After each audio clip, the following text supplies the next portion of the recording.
Okay, well, let's start. Okay, a very good evening to everyone present here. Myself, Mohsen, and I would like to warmly welcome you all to the knowledge section on drug addiction and its impact on psychological well-being. Drug addiction or a substance use disorder is not just a medical condition. It well-being of an individual. It leads to a destructive cycle where the use of substance alters our brain chemistry, often resulting in anxiety, depression, trauma, and even suicidal thought. At SIMS Welfare's Foundation, we strive to address pressing issues through awareness, training, and empowerment. While we are widely known for our initiatives in skill development and entrepreneurship, we have now expanded our efforts to include mental health awareness and psychological support. Through our flagship initiative, Digi Saksham, we have already empowered over 6,000 individuals through training programs in IT, finance, retail, and entrepreneurship. From upskilling inmates in Haryana jails to collaborating with academic institutions and placing over 1,500 candidates via bank partnerships, SIMS is creating a meaningful difference. We recognize that promoting psychological resistance is critical to overcoming addiction. By equipping people with the right tools, knowledge, and support systems, we can collectively address the growing crisis. Digi Samaksh is a company that empowers businesses through data and technology. They offer a wide range of services including IT, software, data, science, research, consultancy, analytics, and marketing, while also supporting socially responsible initiatives like this one. Together, SEMS and Digi Samaksh are proud to facilitate this platform for understanding, discussion, and growth. So, coming to our esteemed guest now, we are honored to introduce Mr. Muhammad Akram, sir, a compassionate and accomplished counseling psychologist, a motivational speaker, and a mental health trainer. As the founder of Happy Mind Psychological Care under the Kirti Foundation, he has been instrumental in promoting mental health well-being and psychological healing across different communities, with a special focus on individuals struggling with numerous counseling initiatives and awareness programs addressing drug addiction, trauma, anxiety, and emotional instability. His sessions are grounded in empathy, clinical insight, and motivational strategies. Through workshops, seminars, and one on one support, he has worked tirelessly to bring the stigma around mental health and to offer guidance to those on the path of recovery. His approaches bridges psychological theory with real life impact, making him an invaluable presence in today's conversation on addiction and mental health. We are truly grateful to have him with us today to shed light on drug addiction and its impact on psychological well being. So, without further ado, let's begin the important conversation. Please join me in welcoming Mr. Muhammad Akram, sir. Thank you so much. Thank you so much. Thank you so much, Musil, for that greet. Actually, am I audible to everyone, please? Am I audible to everyone, please? Yes, sir. Yeah, great. Thank Yes, you. yes. Yeah, thanks for that approach, Mohsin. And I really thanks Dr. Malavin. Today we have to speak about something different. Actually, we all know about drug addictions. What is drug addiction? It's a kind of substance abuse, which is characterized by the compulsive drug seeking and use despite negative sequences. We all know about this since our childhood actually. But thing is that I would say that drug addiction nowadays in India is kind of a pandemic. I hope everyone is agree with me because I'm in Delhi right now. I'm living here from since last 7 years, and I had seen that everywhere we had seen the options of momos. So like drugs is available like this one, right? So I just want to know. I just want to know that a lot of people going through these kind of addictions. It's not a different from kind of a mobile addiction, but it's a very, very, very, very harmful and injurious to health actually. Though it's a psychological thing. Myself, being a mental trainer in many rehab centers since 2015, I had seen that a kid of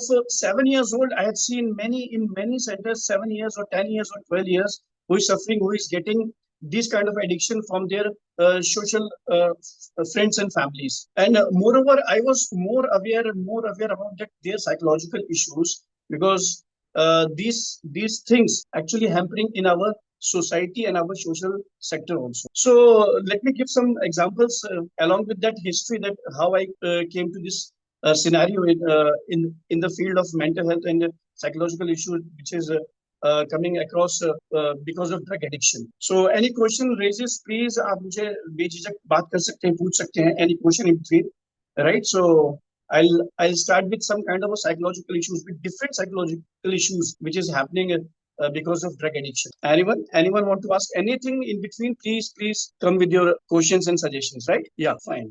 Okay, so the most important thing we are talking about, that psychological issues, which is dependence and withdrawal, actually, right? Dependence and withdrawal, physical and psychological dependence on substance leading to withdrawal symptoms when attempted to quit. As Mohsen described, that moreover, the main thing which is the main culprit of a psychological issues, that drug addiction, the main psychological issue is stress, anxiety, and depression, which is a kind of a withdrawal symptom of this. I had seen many people who are having tremors, who are having palpitations, and these all things because of drug addiction. And these are the main and common issue we find in our rehab centers, right? And because of these issues, they are having tremors, palpitation. They always think कि अगर उन्होंने next time ये चीज नहीं ली, so they are going to about to die actually. ऐसी mental health उनकी हो जाती है.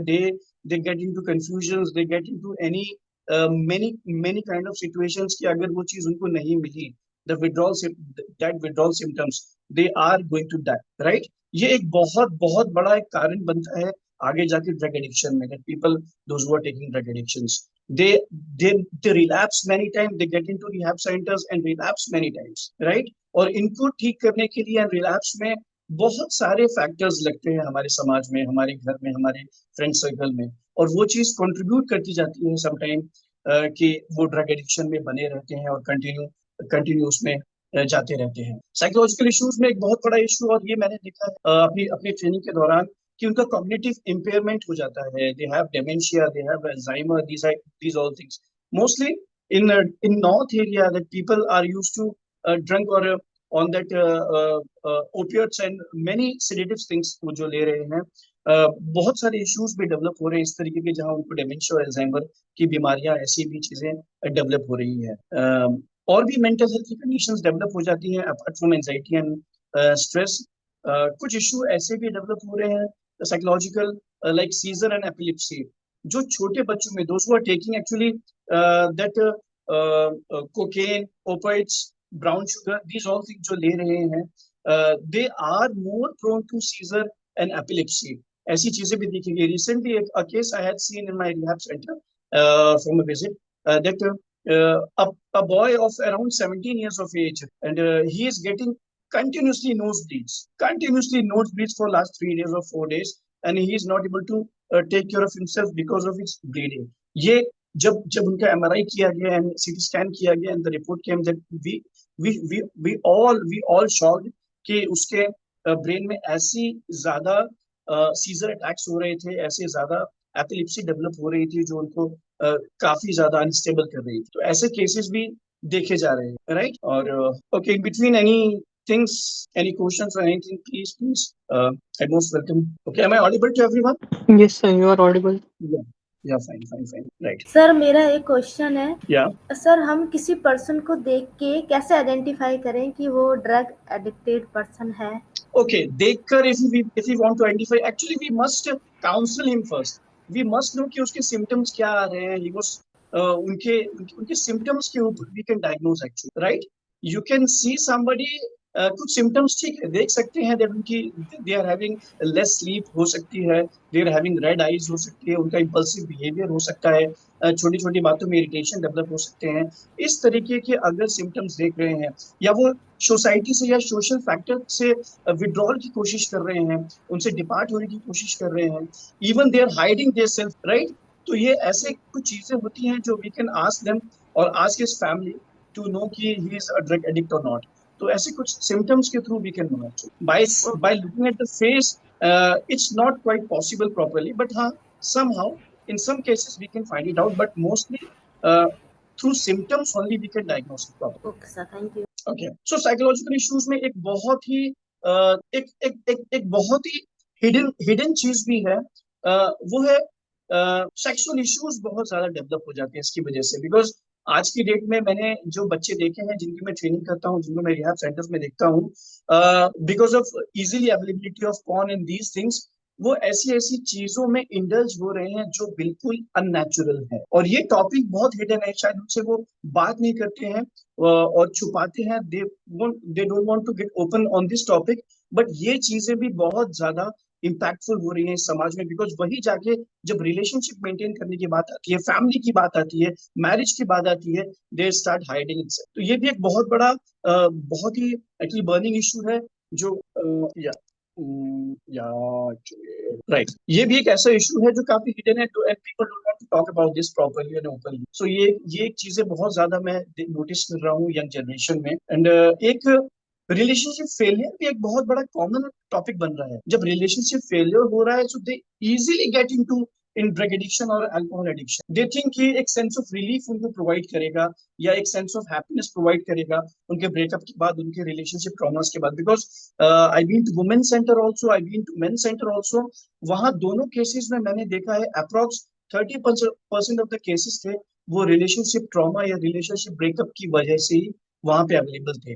दे start taking drugs, they start taking alcohol to keep themselves calm और हैप्पी, कि भाई इंडिविजुअलिटी पे ज्यादा वर्क करते हैं। तो ये भी एक बहुत बड़ा फैक्टर आज की यंग जनरेशन में बन रहा है, रिलेशनशिप फेलियर जो ड्रग एडिक्शन और अल्कोहलिज्म की तरफ लेके जा रहा है। Okay, any questions? ओके, और मैनी केसेस में I have seen that a problem like schizophrenia and bipolar disorder, ये भी बहुत ज्यादा ड्रग एडिक्शन की वजह से डेवलप हो रहा है। Anybody know about something about schizophrenia? Anyone want to discuss about schizophrenia? Have a knowledge about this? Okay, fine. Sir so knowledge India, है, हाँ, सर पढ़ा हुआ है। Okay okay, great, fantastic, definitely definitely चीजें तो बहुत वो है, sir but actually practical knowledge इतना नहीं है, पेशेंट को ओके डील नहीं किया है, बट पढ़ा हुआ है। Okay okay, great. So schizophrenia भी बहुत ज्यादा डेवलप हो रहा है एक यंग जनरेशन में, बिकॉज सिजोफ्रेनिया का जो करेक्शन एज होता है, करेक्टिव एज होता है, that start from 16 years to 38 to 40 years, in between schizophrenia develop होता है।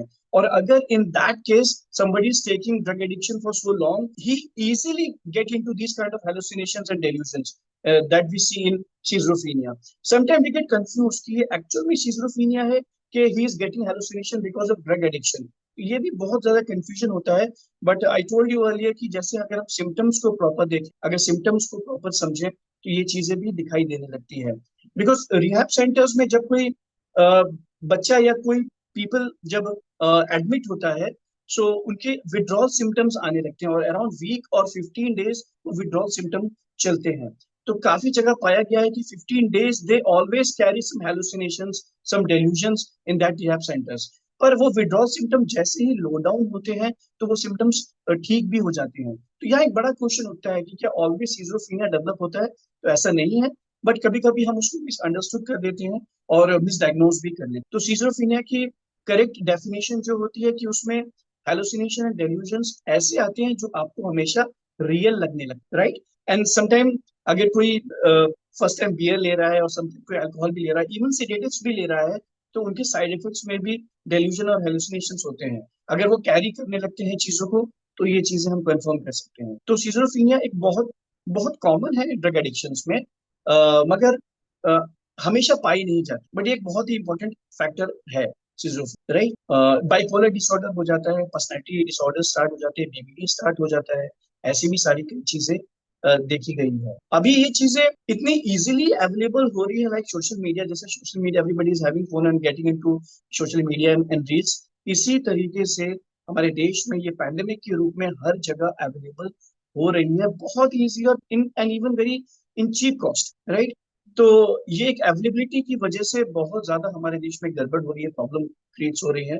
और मैं यहाँ तक की मानता हूँ कि it's the main culprit, is the main culprit for a development of a country actually. I hope everybody is agree with this point कि drug addiction or addiction, any kind of addiction is definitely a culprit for the development of a country. Give me a thumbs up guys. Yes yes yes yes, because वो चोरी पे even murders and rapes भी उसका उसका उसका भी अगर हम कारण निकालने बैठे हैं, उसके अगर हम इस चीज को समझें, तो डेफिनेटली ड्रग एडिक्शन उसमें नंबर 1 पे ही आएगा, नंबर 1 पे आएगा। एंगर, इरिटेशन, ये जो भी चीजें डेवलप होती है, सारी चीजें, anxiety, hatred, anything, it will come in a second place, but drug addiction always come for that first place. ये बहुत बहुत ज्यादा डेंजरस है। कई सारे रिहैब सेंटर्स में जब मैंने उनसे 1-to-1 सेशंस किए, तो मुझे मेनी टाइम्स ये पता चला कि 90% ऑफ द केसेस और even 80% of the cases are actually चोरी कर रहे थे, they are trying to murder someone, even they are hitting their own parents to get money to get into drug. ये भी एक बहुत बड़ा खराब सिनेरियो डेवलप हो रहा है, एक फैमिली रिलेशनशिप को रुइन कर रहा है, सोसाइटी को रुइन कर रहा है, और एक सोशल स्ट्रक्चर एंड कल्चर को भी बहुत ज्यादा खराब कर रहा है। तो बहुत सारे केसेस में जब 1-to-1 देखा गया तो ये सारी चीजें मुझे मिली। Even even they had done murders, मैंने ये केसेस भी देखे हैं, they had been to jails and all, और उसका मुख्य कारण उनका ड्रग एडिक्शन और उनका एडिक्शन ही था। ये एक बहुत इंपॉर्टेंट सोसाइटी के डेवलपमेंट में और एक हैम्पर कर रहा है, right. Okay, so drug addiction के लिए एक्चुअल में अगर हम ट्रीटमेंट के पॉइंट ऑफ व्यू पे आए कि क्या क्या अदर ट्रीटमेंट्स अवेलेबल है, क्या क्या बेस्ट चीजें कर सकते हैं, right. So let me discuss this कि क्या क्या बेस्ट चीजें अवेलेबल हो सकती है। अच्छा, before that let me tell you कि जो एडिक्शन वाले जो केसेस होते हैं, जो एडिक्शन मेंबर्स होते हैं, they always seek for some kind of a pleasure, some kind of a pleasure always. जो हम केमिकल की बात करते हैं, dopamine, which is the main responsible thing for that addiction. चाहे आप कोई भी चीज ले रहे हो, चाहे you been to any kind of addiction, चाहे मोबाइल पे हो, वो भी हमें डोपामिन ही रिलीज करके देता है, जिसे हम रिवॉर्ड सिस्टम के नाम से जानते हैं, राइट। जो हमें प्लेजर प्रोवाइड करता है, जो हमें ये सारी चीजें प्रोवाइड करता है। Even though dopamine can be made with some other things. Dopamine, आप हैवी एक्सरसाइजेस करिए, आप कोई थ्रिल वाला काम करिए, न्यू क्रिएटिव चीज करिए, कोई सेल्फ सेटिस्फेक्शन वाली चीजें करिए जो आपको रिलैक्स और काम और कंपोज और थ्रिल भी दे, तो ये चीज भी डोपामिन देती है। मगर the shortcut, we human being always took the short. So जो ड्रग एडिक्शन पर्सन्स होते हैं, they always take the shortcut, और उनको इससे हमेशा एक रिवॉर्ड सिस्टम मिलता रहता है, एक प्लेजर मिलता रहता है, राइट। रिलैप्स हो जाते हैं वो लोग, कई बार रिहैब सेंटर्स में आते हैं, उससे बाहर निकलते हैं, they always get relapse because of this system only, right. They don't know कि कहाँ पे उनको ब्लॉकेज करनी है, कहाँ पे उनको रिस्ट्रिक्शन देना है, ताकि वो उस चीज को न करें। तो वो they cannot understand that thing, और वो चीजें ड्रग एडिक्शन में और ज्यादा उनकी पोजिशननेस बढ़ती जाती है, राइट। उनकी डोजेस बढ़ती जाती हैं। एंड एक बहुत ही गजब तरीके का एडिक्शन भी मैंने देखा है, बहुत ही अनयूजुअल सा एडिक्शन देखा है मैंने। एज वी ऑल नो कि एंटी एंजाइटी टैबलेट आती है, alprazolam and clonazepam.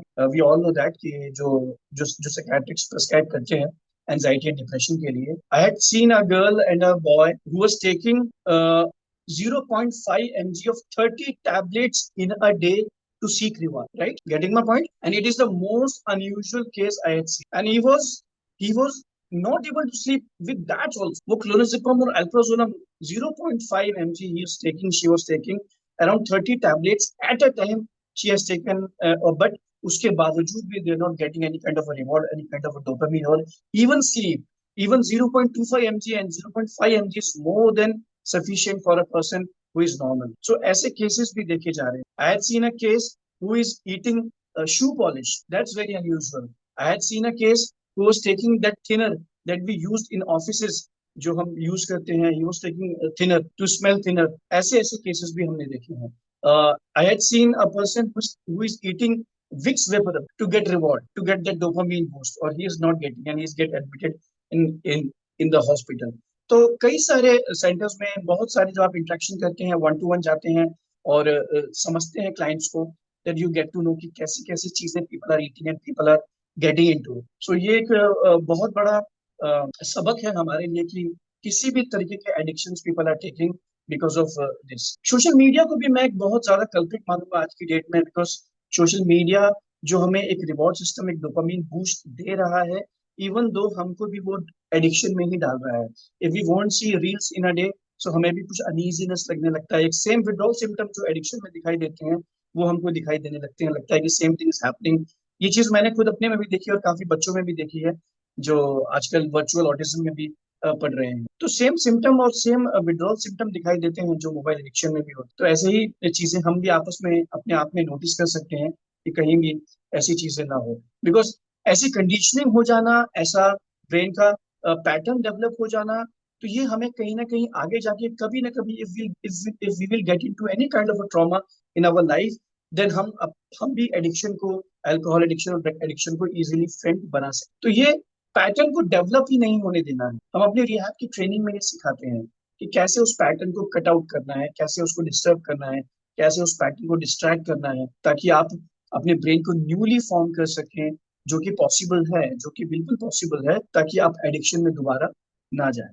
So many kind of a training we are providing. We provide CBT therapy for that. We provide music therapy for that.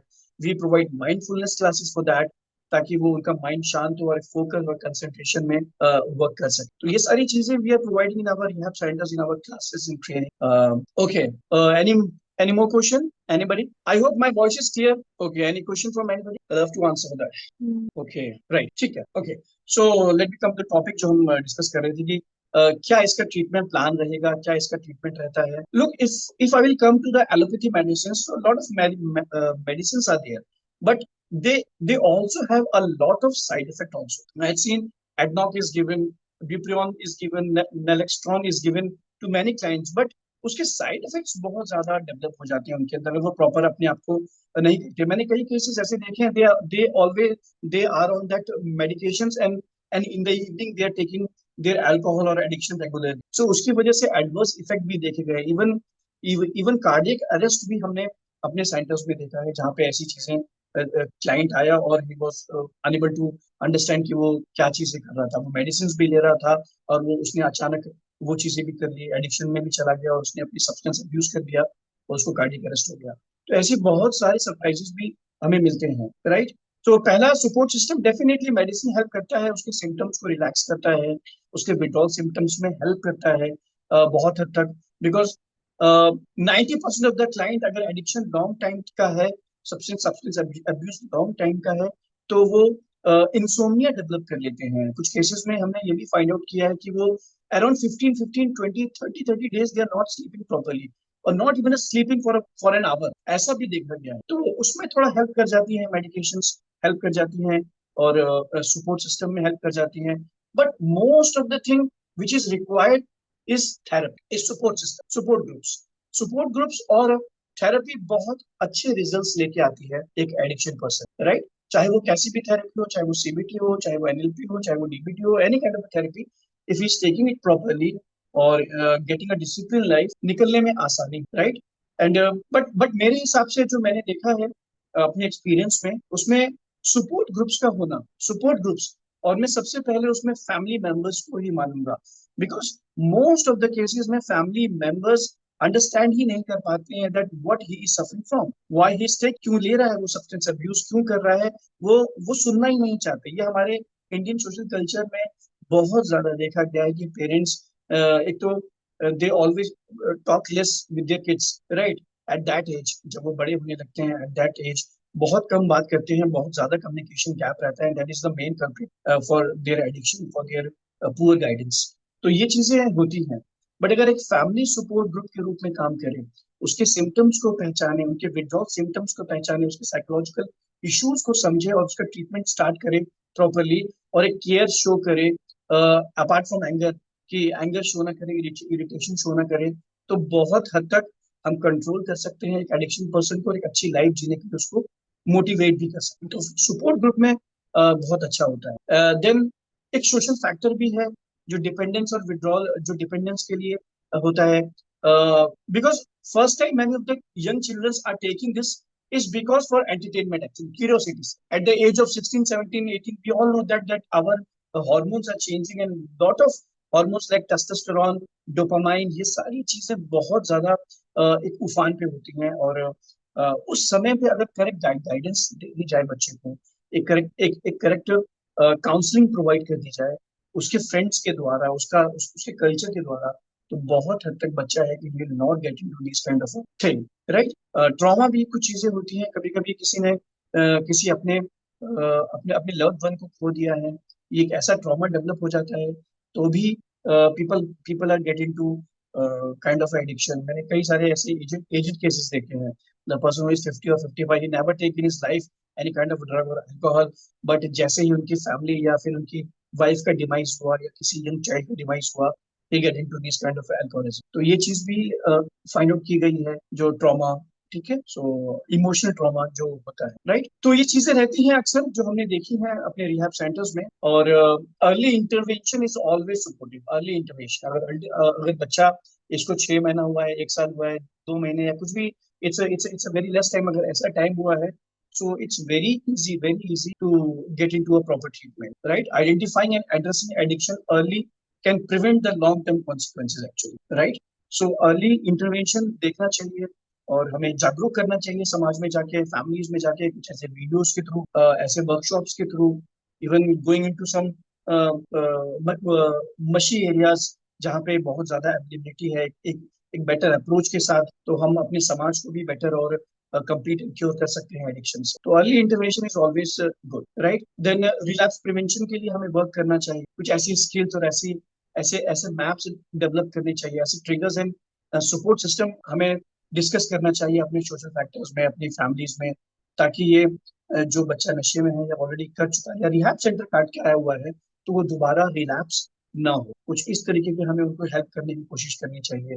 Then getting into holistic approach. हमारे यहाँ जो आज भी हमारे यहाँ physical health को इतना importance नहीं दिया जाता है, मेंटल हेल्थ को भी इतना इंपॉर्टेंस नहीं दिया जाता है। सो अवेयरनेस देनी चाहिए लोगों को कि क्या क्या साइकोलॉजिकल इम्पैक्ट हो सकते हैं बिकॉज ऑफ एडिक्शन, कितने खतरनाक हो सकते हैं, इवन लाइफ थ्रेटनिंग हो सकते हैं। ये अभी तक लोगों को नॉलेज ही नहीं है। Even womens are taking these kind of drugs, उनको भी ये नहीं पता कि उनको हार्मोन चेंजेस इवन उनकी प्रेगनेंसी में जाके उनको कितना इशू डेवलप कर सकते हैं, उनकी उनकी उनकी फीटस ग्रोथ में, उनके ओवेरी सिस्टम में, एक इस तरीके की सारी चीजें खराब कर सकती है ये एडिक्शन। तो ये अवेयरनेस नहीं है हमारे समाज में और हमारे सोशल मीडिया में। तो अगर ये तरीके की अवेयरनेस वी विल क्रिएट, जैसे आज हम we are here to get into this kind of a topic, अगर हम अवेयरनेस फैलाएं लोगों में, सो काफी हद तक हम इन इश्यूज से लड़ सकते हैं और एक बहुत ही ब्यूटीफुल समाज और सोसाइटी को डेवलप कर सकते हैं। I hope everyone is getting it correct. Yes, sir. Sir, I had a question. या प्लीज। आपने बात की कि जैसे फैमिलीज को कैसे पहले से ही देखना चाहिए कि बच्चा ड्रग एडिक्ट हो रहा है नहीं हो रहा है। सो ऐसे क्या कॉमन सिम्टम्स है that the parents should look for in their child कि अगर उनको शक है may be he is into drug abuse. Yeah, that's actually a very nice question, but it will create some conflict also in kids. मैंने कुछ बच्चे ऐसे देखे जो those who are not taking any kind of a drug, but they are showing their symptoms, right? और उनके parents ने उनको रिहैब में एडमिट करा दिया, और रिहैब में एडमिट कराने की वजह से they start hating their parents. So parents में अवेयरनेस सबसे पहली चीज होनी चाहिए, right. Most of the drug addiction जो हमने देखे हैं वो इलिटरेट सोसाइटी में बहुत ज्यादा देखे हैं। अराउंड 80% हमने ऐसी सोसाइटीज में देखा है जहाँ पेरेंट्स बिल्कुल भी एजुकेटेड नहीं है, जस्ट उनके फ्रेंड सर्कल ने उनको बता दिया, या उस बच्चे ने एंगर और इरिटेशन डेवलप कर दिया, इसकी वजह से भी वो उनको रिहैब सेंटर्स में डाल। बट अच्छा क्वेश्चन है, most of the main symptoms अगर हम एक नॉर्मल एक एवरेज सोसाइटी में माने, तो हमें we always keep an eye on social media first, right. Because we all know कि व्हाट्सएप और ये सारी चैट शायद father and mother they easily get into that, मगर just a minute. Okay. मगर the most important thing, they're hiding their chats in Instagram और Facebook chats में वो काफी सारी इस तरीके की डील्स कर लेते हैं। तो उस पे हमें we always keep eye on that. And the second thing, कितना ज्यादा हम ओपन अप रहेंगे अपने बच्चे के साथ, अपने एक कम्युनिकेशन क्रिएट करके रखेंगे फ्रॉम मदर और फादर। कोई ऐसी जरूरत नहीं है कि that he is growing up तो हम उनसे कुछ शेयर नहीं कर सकते, not like that. We all have that chapters in class 10th, right. So एक प्रॉपर कम्युनिकेशन सेटअप बना के रखना चाहिए ताकि बच्चा आपके साथ ओपन हो सके, बी फ्रेंडली।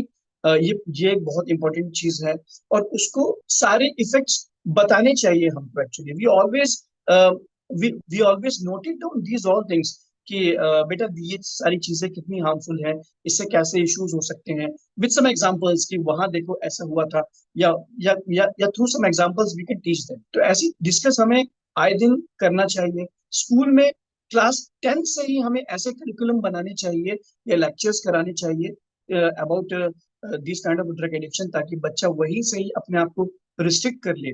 बिकॉज 10th और 12th की टाइम पे जो एज होती है, we have a very high dopamine, और वही एक प्रॉपर चीजें हैं जो हमको गाइड करती है हमारे फ्यूचरिस्टिक गोल्स के लिए और in some kind of a bad world, right. तो स्कूल के करिकुलम्स में होना चाहिए, टीचर्स के साथ पेरेंट्स को प्रॉपर करना चाहिए। बिकॉज कई बार सबसे ज्यादा फ्रेंडली ग्रुप्स बच्चों के, किड्स के, लड़कों के, लड़कियों के स्कूल्स में ही होते हैं। So they start learning about their own. तो पेरेंट्स और टीचर्स के बीच में एक प्रॉपर कम्युनिकेशन होना चाहिए, ताकि टीचर्स एक आई रखे उन बच्चों पे कि वो किस तरीके की बातें करते हैं या क्या चीजें उनकी अप्रोचेस हैं। तो ये चीजें हैं। देन मेरा ये मानना है कि अगर 10th और 12th की इस पर्टिकुलर एज में अगर बच्चे को प्रॉपर स्पोर्ट्स में भी लगाया जाए तो अपनी वो एनर्जी डिफ्यूज कर सकते हैं वहाँ, right? They can diffuse their energy in a correct, तो इस तरीके से we can have an eye, और main is open communication is the best thing in the family actually. Okay, let me take a sip of water actually. Okay, anyone with some questions? Yes, sir. I had one more question. Yeah, आपके please go. सालों का experience है, तो इतने सालों में आपने सबसे बड़ा चैलेंज क्या फेस किया है dealing with these things? Like, is it कि कोई ओपन अप नहीं हो रहा और समथिंग एल्स? तो आपका सबसे बड़ा Okay. चैलेंज क्या हो? Okay.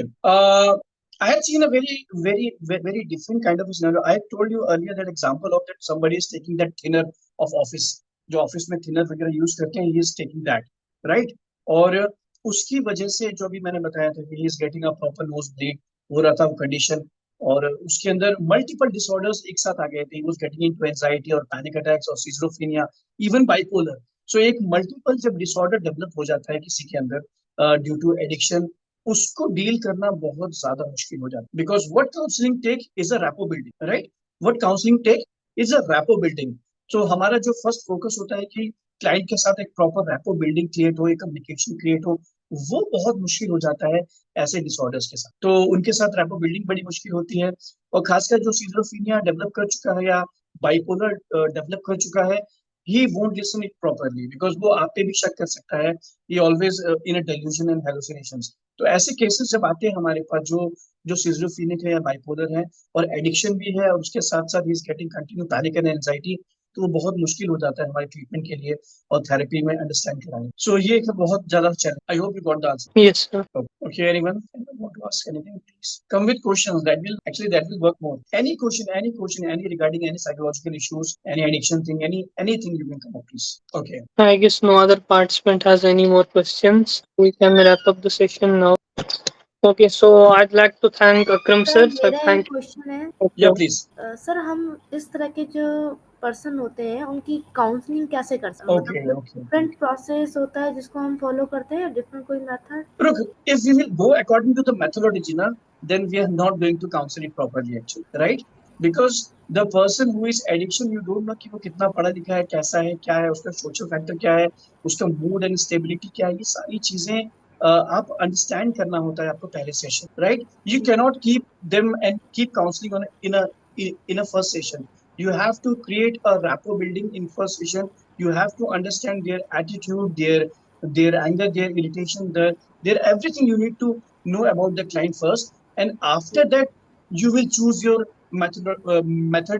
What kind of method you want to use in this counseling, but not possible in first session or second session.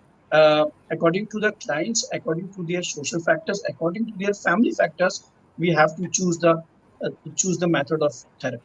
Sir, what Yes, is more effective, like medicines or this motivational speeches or conversation with them, okay.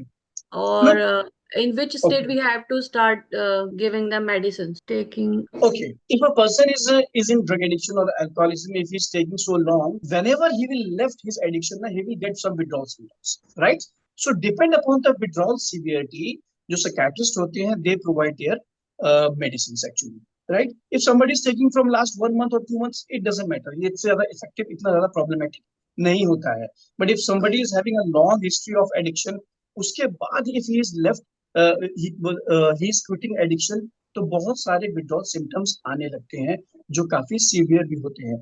ऐसी condition में psychiatrist उसके साथ उसको diagnose करके उसकी severity को वो medicine provide करते हैं. And in my opinion, if I would say that medicine role in addiction withdrawal or their symptom is only 40%, I think, not more than that. Medicine won't work for the root cause. Medicine only work for the symptoms, right? Okay. And the 60% role is of counseling and mindfulness and exercise and a discipline and a proper diet plan. इस तरीके से if we do the work, then एक proper बहुत अच्छे results we always. But only if I will talk about the medicine only, it's only not more than 30 to 40%. Okay, thank you, sir. Okay, ma'am. And this I'm talking about my personal experience actually. Okay, sir, I had another question about, like, there are people इनको mental issues है अभी, like to depression, Okay. anxiety, and they are not addicted or anything, different reasons की वजह से. But Okay. one go to a psychiatrist तुमको anti depressants देता है, ठीक है, and these एंटी डिप्रेसेंट्स वो उसकी तरफ एडिक्टेड हो जाते हैं बहुत ज्यादा, लाइक दे ठीक है। से इनके बगैर नहीं रह सकते. So like what kind of drug addiction is that, like उसका कुछ इलाज है क्या? देखिए, any kind of addiction after withdrawal is showing the same symptom actually. मैंने कई सारे बच्चे देखे हैं those who are mobile addicted. अगर आप उनसे मोबाइल छीन लेते हैं, they start irritated, they start showing anger, they start having tremors, they start having bloating, they start having anxiety and panic attacks. Mobile addiction के withdrawal. So if you are talking about that addiction, I am telling you, if अगर आपको ज्यादा movie देखने का शौक है या कोई भी इस तरीके का एडिक्शन है, आप नेटफ्लिक्स पे भी रहते हो, अगर वो भी विड्रॉल होता है तो symptoms always coming same. Because symptoms या विड्रॉल जो है, it's kind of a brain pattern actually. वो आपके न्यूरल पैटर्न के हिसाब से काम करता है, right. So addiction is only having a same kind of pattern. चाहे आप किसी भी चीज के एडिक्शन में हो, चाहे आप even even tea, even coffee. मैंने कई लोगों को ऐसे देखा, if they are not getting tea और coffee in that proper time, they are getting panic attacks, right. So if you are talking about addiction, it's mainly because of their neural patterns, their patterns, right. So addiction का जो pattern है, हमें उसे तोड़ने की जरूरत है, चाहे वो किसी भी प्रकार का addiction. Got my point? Yes sir. Yeah. So जो आप बता रहे थे कि people are taking depression and anti-anxiety medicine so long, they are taking from last 30 years, 20 years, they also get the same thing. जैसे ही वो अपनी medicines को stop करते हैं, they start getting panic attacks, they start getting tremors, they start getting palpitations. ये चीजें commonly develop हो रही है, बिकॉज वो मेडिसिन भी सेम तरीके से वर्क करेगा उस पैटर्न पे जो आपके जो एडिक्शन का पैटर्न डेवलप हो रखा है. For example, if we all are going for watching a movie of Akshay Kumar और Hera Pheri, we are going to see, we all are going to laugh, right. हमें पता है कि हमें हंसना है, तो वो भी एक पैटर्न है. When we are watching some movie, तो वो भी एक पैटर्न है कि कॉमिक पैटर्न हमारे ब्रेन में डेवलप हो रखा है. वो सेम पैटर्न ठीक करेगा, वो न्यूरल आपस में इलेक्ट्रिकल सिग्नल सेंड करेंगे और we laugh, right. So same तरीके से हमारी बॉडी वर्क करती है, हमारा ब्रेन वर्क करता है एडिक्शन के लिए. Okay, So so any you are the more question I love to answer. yeah, very any more very participants? I guess no more questions. So let's wrap up the session now. Thank you, sir. Thank you so much, so sir, for your powerful and deep insights. We all learned a lot today. Your insights and stories really gave us a lot to think about. And I'm sure everyone here is deeply grateful to you for the insights you provided them with. And Yeah, we sure. are really thankful for the time you took out to enlighten us.